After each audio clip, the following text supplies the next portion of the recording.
The call came in just before midnight. A terrified woman's voice whispered through the static. "He's in the house. Please, he won't let me go." Within minutes, patrol cars screamed down the narrow street, lights flashing, sirens echoing. The whole neighborhood woke to the chaos. A hostage situation, that's what everyone thought. SWAT surrounded the small yellow house at the end of Rosewood Lane. They shouted warnings, called through loudspeakers, but there was no response, no movement behind the curtains, no sounds from inside. And when officers finally broke through the front door, the house was silent. No man, no woman, no struggle. Just a phone lying on the kitchen floor, still recording a call that nobody was on anymore. This is the hostage who was never taken. The strange call came from a woman named Emily Carter, a quiet 32-year-old schoolteacher who lived alone. Her neighbors described her as polite but distant, the kind of person who smiled at you from across the yard but never invited you in. That night, she had phoned 911 at exactly 11:57 p.m. The recording captured heavy breathing, a faint sound of footsteps, and Emily whispering the words, "He's inside." The operator tried to keep her calm, asked who he was, if she could hide, if she was hurt, but before any details could be gathered, the line went dead. When police arrived, the front door was locked from the inside, windows sealed, no signs of forced entry. Her car was still parked in the driveway, her purse on the couch, and the kettle on the stove still warm, as if she'd vanished in the middle of making tea. But there was one thing that didn't add up. The back door showed faint marks, almost like someone had unlocked it carefully and then closed it again.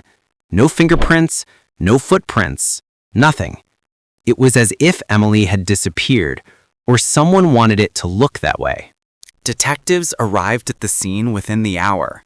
They swept through every room, carefully, methodically, looking for any trace of a struggle. But nothing was broken, nothing was stolen, and nothing was out of place. Emily's phone was found on the kitchen floor. The 911 call was the last thing she'd done. Her recent messages?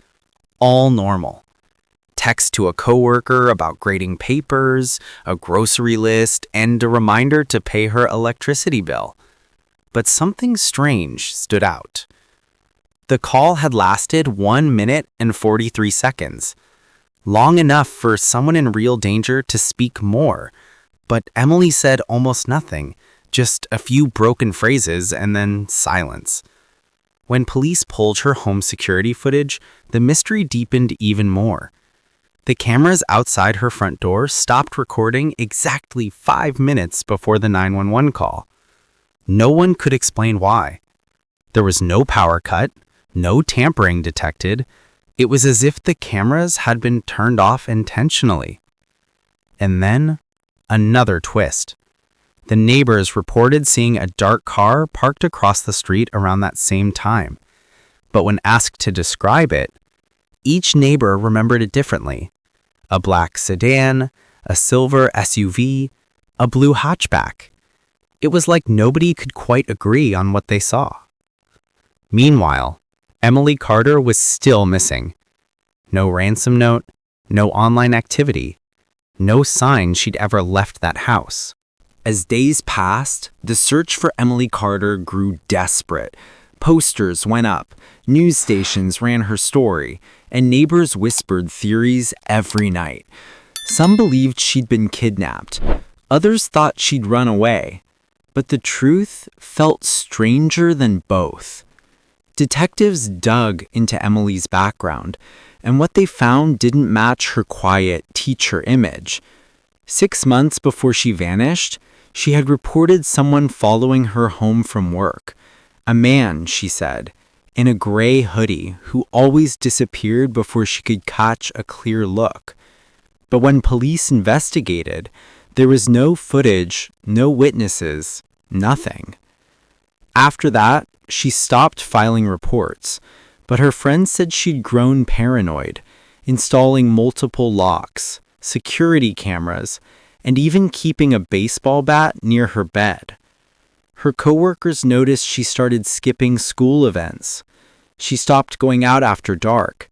And a few weeks before she disappeared, she told her best friend she didn't feel alone in the house anymore. That line stuck with everyone. I don't feel alone in the house anymore. Detectives wondered, had she been stalked again? Or had her fear become something else entirely? When forensic teams combed through her home again, they found something chilling. A faint set of footprints in the attic dust, too small to belong to any man, but too large to be hers. The attic had no other exit, no broken boards, no open vents. Whoever had been up there seemed to vanish without a trace. And that's when one officer said quietly, maybe Emily wasn't the only one in that house that night. A week into the investigation, police received a strange update. Emily's phone, the one found on the kitchen floor, had connected to Wi-Fi 2 nights after she vanished. For exactly 3 minutes. It was impossible, or at least it should have been. The house had been sealed, the devices taken into evidence. No one could have used it. Yet the connection logs were real. Detectives rushed to check nearby cameras again, this time focusing on the quiet street outside Emily's home. And there, at 2:11 a.m., a camera from a nearby store caught something they hadn't noticed before. A figure, hooded, short, walking fast, passing under the streetlight. The person stopped, looked toward Emily's house, and then disappeared into the woods. Police searched that patch of woods the next morning. Hidden under an old shed, they found something unexpected. A small notebook wrapped in plastic. Inside were pages filled with Emily's handwriting, dates, times, and strange notes like, "Footsteps again. I heard breathing. He's inside. I can feel it. Maybe it's not a person." The final entry was dated the same night as her 911 call. It read, "He's here. I was right. But he's not who I thought he was." That single line changed everything. Who was he? And what did she mean by "not who I thought he was"? Investigators started to suspect the unthinkable, that maybe Emily wasn't running from someone. Maybe she was running toward something she believed was real. But then came the breakthrough, a digital one, that would finally reveal what really happened that night. The tech team at the police department took another look at Emily's phone data, this time going deeper. They discovered that in the weeks before her disappearance, she'd been using a mental health journal app almost every night. The entries started out normal, little notes about work stress, loneliness, and her fear of being followed. But then they started to change. One night, she wrote, "He talks to me when I'm alone. I hear him through the walls." Another said, "If I tell anyone, they'll think I'm crazy, but he's real. He's here." Investigators realized that Emily's fear of being watched might not have been about a real person at all. It was something deeper, something psychological.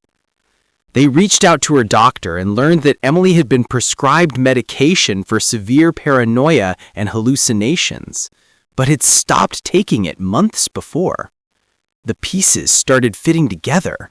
The man in the house, the strange noises, the camera shutting off, not by someone else, but by Emily herself. Even the 911 call, when analysts enhanced the background audio, they discovered there was no second voice on the recording. Every sound, the footsteps, the whispers, was Emily moving and talking to herself. She truly believed she was in danger. But then came one last question. If she wasn't taken, where did she go? A park ranger finally answered that 2 weeks later. 10 miles from her home, in a quiet woodland trail, he found a woman's jacket, her phone case, and a notebook matching the one found under the shed. Nearby, footprints led to the riverbank, and then stopped. There was no struggle, no blood, just nothing. It seemed Emily Carter had walked away from her home, her fear, and her life, and never returned. In the end, the hostage who was never taken wasn't a crime story. It was a story about fear, how real it can feel, even when it lives only inside our minds. Emily's case reminds us that sometimes the scariest battles are invisible. They don't leave fingerprints or broken windows, just silence, confusion, and the echoes of things that never really happened. So if you ever notice someone growing distant, afraid, or paranoid, don't brush it off. What looks like imagination might be a quiet cry for help. Because sometimes the hardest person to rescue is the one trapped inside their own mind. And that's the story of the hostage who was never taken. Thanks for watching.